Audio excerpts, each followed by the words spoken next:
Hey guys, welcome back to my channel. Today I'm planning my October theme in my bullet journal, and you guys found very useful me showing you the supplies I used for the theme at the beginning of the video on my September setup, so I'm gonna do that again.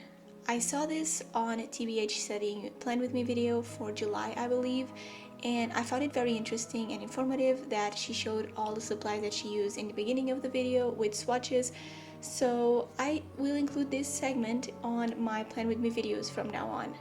All the supplies are always linked down below in the description box with the coupon code so you can save some money.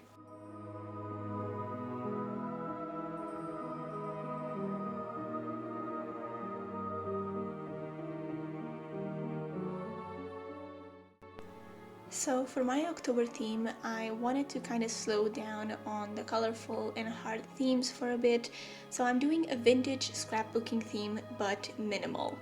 I have been promising you a scrapbooking theme since April, but I wasn't feeling inspired to do a scrapbooking theme then, so I decided to wait and do it now for October. I'm using some brown recycled paper and some black paper that I got from Staples, and you can easily just paint your journal that would have the same effect. I did that for my November setup for 2019 that I will link down below if you want to watch it, and the effect is basically the same, but because I had these supplies and it is much faster to just use paper, I just used the paper. I ripped the brown and the black paper and I glued them down on the top and bottom parts of the page with the black paper on top of the brown. Then I just cut the excess paper with some scissors and an X-Acto knife. Just be careful to not cut your notebook or the little string on the spine that keep your pages together. I will repeat this for all the pages throughout my theme. For my title, I got this weird idea of gluing a paper tag to the cover page where I would write the title. I actually found this idea very cool and unique, so I decided to go with it. I'm using my letter stamps and my archival ink pad to write October on the tag. Just a quick heads up, this theme made my notebook super thick because of all the layering of the paper, so just keep that in mind if you want to do something like this. As extra decoration on the cover page, I drew a piece of black string coming from behind the papers at the top that would go inside the little hoop on the tag. For the quote page, I'm using the fine liner tip of the same Ohuhu marker to write it below the title. The quote says, "Why regret something you once wanted?" The original quote was longer, but I went for the shorter version because it would fit better with the page.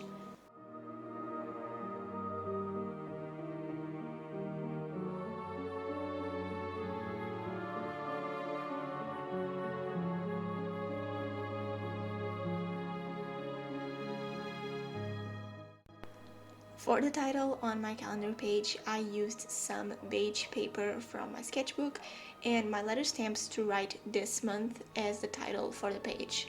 I stamped the letters and then I ripped the paper in a way that would match the ripped parts of the brown and black papers. I also added an extra piece of brown paper so the title wouldn't touch the white of the page.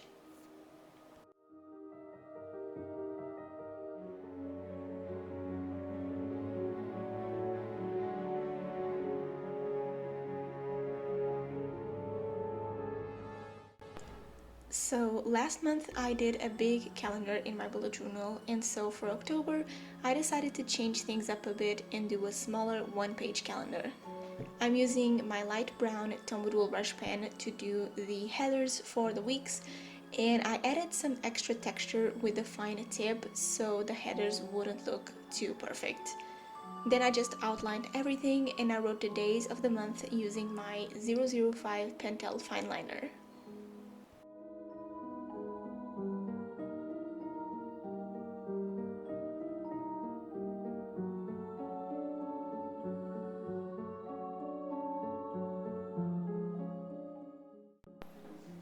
My next spread is my activity tracker. I asked you on Instagram for page ideas to try in October to include in my October setup, and the most popular answers were along the lines of productivity/activity tracker. and I actually never did a page like this, so I decided to give it a try. I did a huge rectangle for the tracker with the 24 hours of the day at the top and the 31 days of the month on the left. And basically on this page, I'm going to track how I spend my time. It's kind of like a sleep tracker where you track from what time to what time you sleep, but here I can track how much time I spend at my job, on YouTube, doing something fun, and also sleeping. The key for the tracker didn't fit on the page, so I will do it with my next spread, and I will post this page all filled in on my Instagram at the end of the month. Next up, I'm doing my mood tracker. This was the hardest spread for me to do this month because I really loved having my mood tracker for September, where I would color in a star every day, and that was a big reason for me to fill in my bullet journal every day, that I wanted to have that same experience for October, but I couldn't come up with a good idea for the layout, so after stressing out for like 2 days, I decided to go with a simple layout instead. I drew a big circle in the middle of the page that I divided into 32 parts for the 31 days of the month, and I'm just going to color in the rectangles for each day. I did this layout back in July and I really enjoyed it, so I decided to do it again for October as my last option for a mood tracker. For this spread, I also glued the title to the center of the mood tracker instead of at the top or bottom of the page, and to make it more interesting, I painted the inside of the circle black using the Ohuhu marker, and I glued brown paper with the white paper for the title on top. Then I had to create the key for my activity tracker and my mood tracker, so I used the same beige paper to swatch the different colors for the key and what each color represents. To make the things easier, I'm using the same colors for both trackers, and on the right is the key for the activity tracker and on the left for my moods.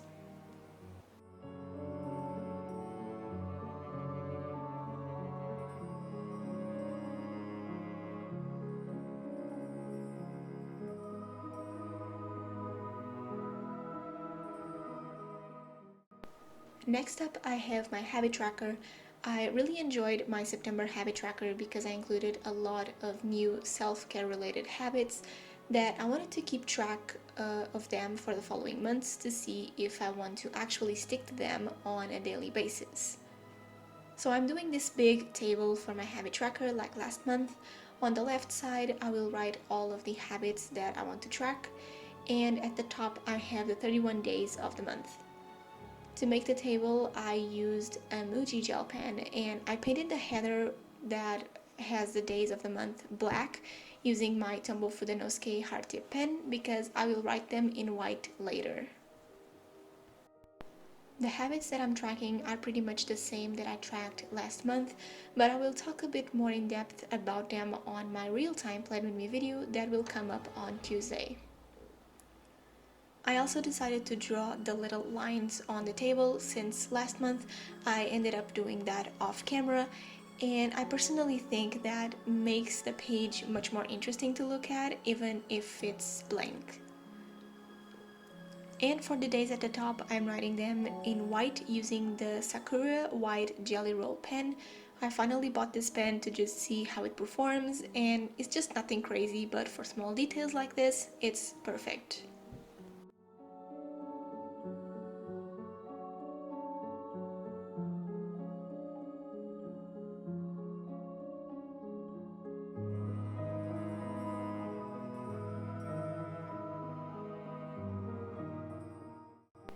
My next page is my expense tracker.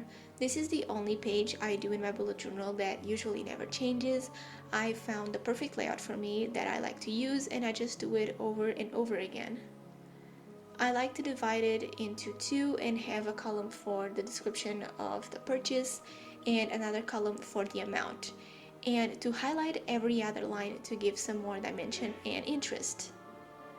This layout works really well for me, especially on the months where I have a lot of things to write in here.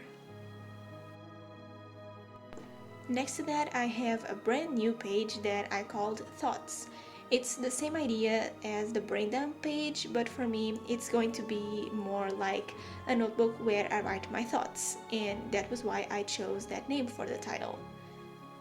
I'm going to link down below in the description the video about how I make my brain dump pages and how I migrate the tasks from one month to another and how it works and all of that. So if you're interested in that, the video is going to be linked in the description down below. So for the page, I glued a rectangle of beige paper on the page and I drew some lines so throughout the month I can just quickly write in here ideas or things to do or anything that it's on my mind. I don't know how this is going to work, but I decided to try it anyways, and instead of just having the lines on the actual page, I decided to glue a piece of beige paper to kind of go with the whole theme.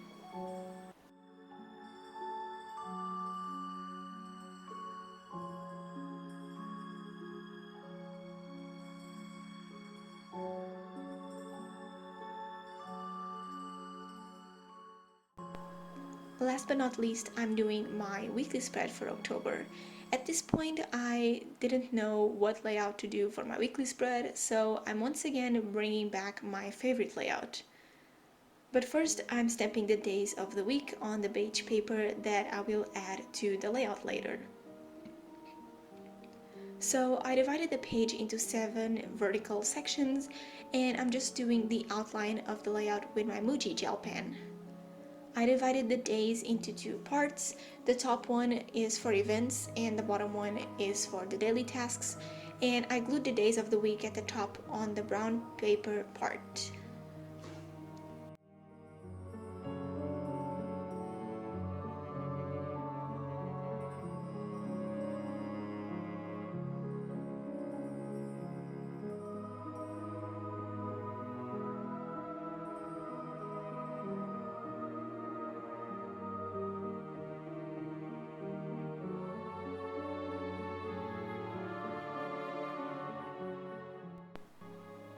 So now I'm just going to do a flip through of all my pages for my October theme. Super minimal, but with that vintage and scrapbooking feeling to it. I just love this theme because it's so easy to do even though my pages are super thick. But I hope you guys enjoyed my setup. Don't forget to like this video and subscribe to my channel, and I'll see you in my next video. Bye guys!